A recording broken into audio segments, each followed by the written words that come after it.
बिस्मिल्लाहिर्रहमानिर्रहीम। अस्सलाम वालेकुम नाज़रीन, मैं हूं कंबर ज़ैदी। बिल आखिर बाजवा साहब के 6 साला दौर का इख्तिताम हुआ और इस इख्तिताम पे हम आपको बाजवा साहब की वो कहानी सुनाएंगे जो अभी तक मंजर आम पर नहीं आई। और वो कहानी रिलेटेड है बाजवा साहब के हवाले से फ़ौज के अंदर जो तासुरात थे, जो फ़ौज के अंदर जर्नल्स बातें करते थे, जो फ़ौज के अंदर जो यंग ऑफिसर्स बातें करते थे और खुलकर नहीं कह पाते थे, क्योंकि बाजवा साहब आपको पता है एक आर्मी चीफ थे और फौजियों के लिए आर्मी चीफ ही सब कुछ होता है। तो लेकिन सहाफ़ियों से गुफ्तगू होती थी, सहाफ़ियों से इजहार करते थे। वो सारी बातें हम आपके सामने खोल के रखने वाले हैं इस व्लॉग में, और उनकी ज़िंदगी से जुड़ा एक किस्सा भी आपको सुनाएंगे। साथ हम बात करेंगे आज़म सवाती साहब की डिस्ट्रिक्ट कोर्ट में और इस्लामाबाद हाई कोर्ट में, दोनों जगह केसेस हुए हैं। दोनों जगह केसेस की मैं आपको डिटेल्स बता देता हूँ। आज़म सवाती के वकील ने जिस्मानी रिमांड पर अब रिएक्ट नहीं किया। उसने कहा कि होने दें जिस्मानी रिमांड। क्यों क्यों ऐसा हुआ है, मैं आपको इसकी रीजंस बताऊंगा।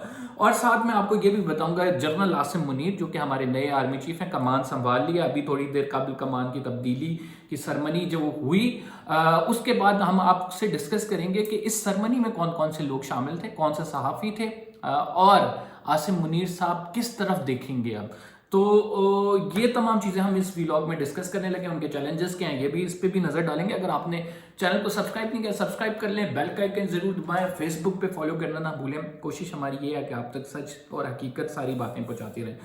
हम बाजवा साहब पे आएंगे, उनकी ज़िंदगी के वो वाक़यात जो आपसे नहीं गुजरे, जो आप तक नहीं पहुँचे सहाफ़ियों के थ्रू। मेरी अपनी भी कुछ जो मुलाकातें हैं बाजवा साहब से, उसके हवाले से भी मैं थोड़ा सा को बताऊंगा कि किस तरह का मैंने उन्हें पाया। लेकिन इससे पहले मैं आपको आज़म सवाती के हवाले से बता देता हूं। देखें, आज़म सवाती का केस इस टाइम डिस्ट्रिक्ट कोर्ट में भी लगा। डिस्ट्रिक्ट कोर्ट में उनके जिस्मानी रिमांड के हवाले से था, और इस्लामाबाद हाई कोर्ट में भी लगा। इस्लामाबाद हाई कोर्ट में जो उनके ऊपर 52 FIRs हुई हैं उस हवाले से था। मैं आपको बता दूं, कल जो कमेटी है काबीना की, जो कमेटी है इंटीरियर की हवाले से नेशनल असम्बली में, उस पे जो है आज़म सवाती के 52 FIRs का मामला डिस्कस हुआ। और उसमें यह कहा गया कि 52 FIR जो 52 FIRs हैं, क्या ये काटना दुरुस्त है?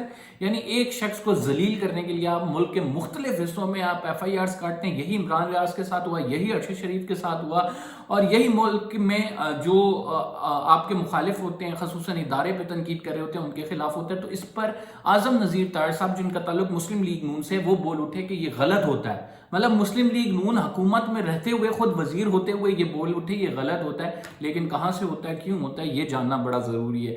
और उन्होंने साथ ये भी कहा कि ऐसा नहीं होना चाहिए। तो ये मामला वहाँ पे भी कमेटी में भी डिस्कस हुआ कि यार 52 FIRs मुल्क के मुख्तलिफ हिस्सों में क्यों काट दिए, बंदा कहाँ कहाँ से जाके जमानत कराए। यही आज इस्लामाबाद हाई कोर्ट में मुद्दा उठा, और इस पे जो है जो चीफ जस्टिस हैं आमिर फारूक साहब इस्लामाबाद हाई कोर्ट के, उन्होंने तफसीलात तलब कर ली हैं। तफसीलात किससे तलब की हैं? सेक्रेटरी दाखिला से तफसीलात तमाम तलब की गई हैं। उन्होंने कहा कि किस तरह से सेक्रेटरी दाखिला मुख्तलिफ सूबों के IGs को, जो कि इंडिपेंडेंट होते हैं, इन्फ्लुएंस कर सकता है, और इन्फ्लुएंस करके उन पर FIR कटा सकता है। और साथ ये भी कहा कि ये तमाम 52 FIRs की डिटेल मंगवा ली जाए, और उसके बाद आज़म सवाती को किसी के सपुर्द ना किया जाए। ये बड़ा इंपॉर्टेंट इस्लामाबाद हाई कोर्ट के जो चीफ जस्टिस हैं, जस्टिस आमिर फारूक की जानिब से ऑब्जर्व किया गया। और उसके बाद सेक्रेटरी दाखिला को जुम्मे तक की हिदायत की कि जुम्मे को आप ये तमाम रिकॉर्ड लेके आएंगे किस तरह से 52 FIRs काटी गई। अनफॉर्चुनेटली यहाँ पे अरशद शरीफ के साथ भी यही हुआ था, जिसके बाद वो मुल्क छोड़ने पर तैयार हो गए। और मैं जब आगे चैलेंजेस में बात करूंगा तो मैं आर्मी चीफ के चैलेंज में बताऊंगा कि सबसे ज्यादा जरूरी कौन सा मामला है, वो भी जरूर सुनिएगा।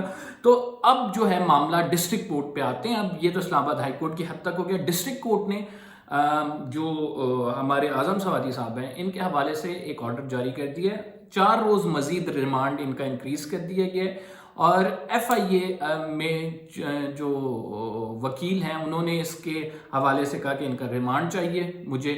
और आज़म सवाती के वकील बाबर अवान ने इसकी मुखालफत नहीं की। और मुखालफत के हवाले से आज़म सवाती को, मतलब यानी जो आर्ग्यूमेंट्स हुए उस हवाले से तो मैं बताऊंगा, लेकिन आज़म सवाती को राइट नाउ जो है वो भेज दिया गया है FIA के रिमांड पे 4 दिन मजीद, चाहे वो नंगा करके मारे, चाहे XYZ उनके साथ कुछ भी हो। लेकिन कमान की तब्दीली हो गई है। आप देखते हैं एक लीगल प्रोसीजर के तहत उनको गिरफ्तार किया गया। क्या वो तमाम हरकतें जो बाजवा साहब के दौर में होती थी वो होंगी या नहीं, ये बहुत इंपॉर्टेंट सवाल है, जिसका जवाब जो है हमें तभी मिलेगा जब डिटेल्स हमारे सामने आएंगे। फिलहाल जो डिटेल्स हैं, 4 दिन का मजीद आजम सवातीर साहब का रिमांड जो है इंक्रीज कर दिया गया। अब मैं आता हूं आपको बाजवा साहब के हवाले से। देखें बाजवा साहब कैसी पर्सनैलिटी थी। राइट नाउ अगर देखें बाजवा साहब का दौर देखें तो आपको इकॉनमी शटर्ड नजर आएगी, पॉलिटिकल टर्मोइल नजर आएगा, सिटीजन और आर्मी के दरमियान जो रिलेशनशिप है वो ब्रेक होता हुआ नजर आएगा। इसके अलावा जो फौज की इज्जत और वकार थी उसकी तकरीम में जो है कमी नजर आएगी, और ये तमाम बाजवा डॉक्ट्राइन का नतीजा है। बाजवा डॉक्ट्राइन ने मुल्क के 2 वज़राए आज़म को घर भेजा जिसमें नवाज शरीफ और इमरान खान साहब शामिल हैं, और दे कॉन्स्पायर्ड अगेंस्ट हिम। मैं अनफॉर्चुनेटली जिस तरह से हालात और वाक़यात रहे हैं, जिस तरह से बाजवा साहब का दौर रहा है, एक बड़ा वर्स्ट नाइटमेयर रहा है। मेरे हिसाब से बाजवा साहब का दौर जो है वो मुल्क के लिए एक तबाही का सबब बना है, और इस दौर में जो है उन्होंने अपनी, आप देखें 12.7 बिलियन के असासे जो हैं उनके हो गए, लेकिन अवाम वहीं की वहीं रही। उनकी जो मौशी हालत है वो बदतर हो गई, जितनी पहले थी उससे भी कम हो गई, और वजह ये बनी कि हर कोई अपनी ईगो में लड़ता रहा। तो खैर बाजवा साहब के इस दौर के हवाले से कुछ मैं आपको बताऊं कि ये सिर्फ आप अवाम नहीं बाजवा साहब के खिलाफ थे, बहुत सारे फौजी ऑफिसर बाजवा साहब के खिलाफ थे। वो कहते नहीं थे, आवाज़ नहीं निकालते थे, लेकिन मैं आपको ये बताऊं कि मेरी जिन ऑफिसर से बात हुई है, ऑफ द रिकॉर्ड जो उनसे गुफ्तगू हुई है, तो वो बाजवा साहब की पॉलिसीज पे क्रिटिसाइज करते नजर आते थे, लेकिन चूंकि वो खुलकर कह नहीं सकते थे। मैं आपको अभी भी बताऊं कि जब बाजवा साहब आखिरी जो उन्होंने पासिंग आउट परेड से खिताब किया, उसके बाद एक उनका सेशन होता है कि जहाँ पे कैडेट्स खड़े होते हैं, बाजवा साहब जो आर्मी चीफ है उनके साथ वो तस्वीर खिंचाता है, तो कैडेट्स खड़े हुए थे तमाम, तो उसमें हर किसी की कोशिश होती है कि आर्मी चीफ के साथ फोटो बनाई जाए, सेल्फी बनाई जाए, और वो एक मतलब एज अ सेलिब्रिटी उन्हें देखा जा रहा होता है। लेकिन हुआ ये कि बाजवा साहब जब बीच में आए तो उनकी फैमिली सिर्फ खड़ी हुई थी और वो कैडेट खड़े थे, बाकी तमाम लोग गायब हो गए थे। और जब बाजवा साहब के आने का ऐलान हुआ तो हर कोई उठ के जो है स्टैंडिंग ओवेशन होता है, तालियां बजाई जाती हैं, तो बहुत सारे लोग नहीं उठे थे और एंड तक नहीं उठे थे। उसके बाद फिर तमाम लोग उठ गए बिल्कुल जब बाजवा साहब सर पे आ गए थे। तो इसका मतलब है एक रिजेंटमेंट, एक आपके फैसलों के खिलाफ चीज थी लोगों के दिलों के अंदर, वो चूंकि इजहार करते उस तरह से नजर नहीं आते थे। और आपको बताऊं इस मामले पर GHQ के अंदर एक इंक्वायरी भी हेल्ड हुई थी कि बाजवा साहब जो आर्मी चीफ साहब हैं वो आए तो सब उनकी इज्जत और तकरीम में खड़े क्यों नहीं हुए। तो ये बाजवा साहब के हवाले से जो ऑफिसर्स बातें करते थे, जो जवान बातें करते थे, वो कोई बहुत ज़्यादा पॉलिसीज़ को उनकी जो है वो ये नहीं करते थे, ओन नहीं कर रहे होते थे। मतलब यानी एक होता है ना आर्मी चीफ आपका सरबराह है, उसकी जानिब से एक पॉलिसी दी गई है, तमाम लोग उसको ओन करें, उसको ओन नहीं करते हुए नजर आते थे। यही वजह हुई कि बाजवा डॉक्ट्राइन जो है बुरी तरीके से फेल हुई। नेशनल मीडिया वर्कशॉप में मेरा जो इंटरेक्शन हुआ बाजवा साहब से, मैंने सबसे पहला सवाल बाजवा साहब से किया था कि आपने एक्सटेंशन ली, क्या आप समझते हैं कि आपने अपने आने वाले जो ऑफिसर्स हैं जिन्होंने आर्मी चीफ बनना था उनका हक मारा। इस पे बाजवा साहब थोड़े से गुस्से हो गए और मुझे आधे घंटे उन्होंने जवाब दिया इस चीज़ का, और उन्होंने कहा कि जेंटलमैन हु आर यू और why you are asking this question. उसके बाद एक लंबी तमीद बांधी बाजवा साहब ने कि मैं इस तरह, ये सारे मेरे, उन्होंने जवाब बेसिकली ये दिया था कि ये सारे ऑफिसर्स जो हैं मेरे भाइयों की तरह हैं और इनकी मर्जी से, इनकी मुशावरत से फैसले होते हैं। जितनी फौज में डेमोक्रेसी है इतनी कहीं पे भी डेमोक्रेसी नहीं है, और मैं ऐसी एक्सटेंशन पे लात मारता हूँ, इट्स ऑन माई टोज। ये उनके एग्जैक्ट अल्फाज थे जब वो ये कह रहे थे it's on my toe extension की बात को। लेकिन फिर हमने देखा कि वही एक्सटेंशन के हवाले से बाजवा साहब की खबरें जो हैं वो आखिरी दिन तक चलती रहीं कि क्या वो एक्सटेंशन लेने जा रहे हैं या नहीं। लेकिन ये देखें, ये दुनिया जो है ना बड़ी बेरहम है। ये दुनिया में इक़्तिदार जब मिलता है तो वो इक़्तिदार मौला अली का कॉल है कि इक़्तिदार आपको बेनकाब करता है और इक़्तिदार आपके ऊपर से पर्दा हटाता है। तो ये इक़्तिदार मिलता है सबको, एक दिन ख़त्म हो जाता है और आज ख़त्म हो गया। किस तरह से बाजवा साहब की लेगेसी को देखा जा रहा है ये आपके सामने है।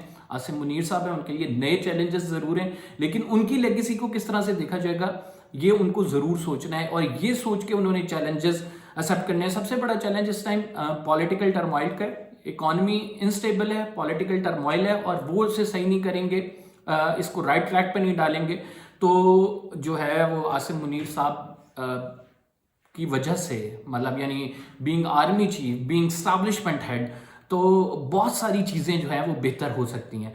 साथ दूसरी चीज़ आसिम मुनीर साहब के लिए तालिबान ने, आपको पता है कि ऐलान कर दिया, और वो ऐलान है ऐलान जंग।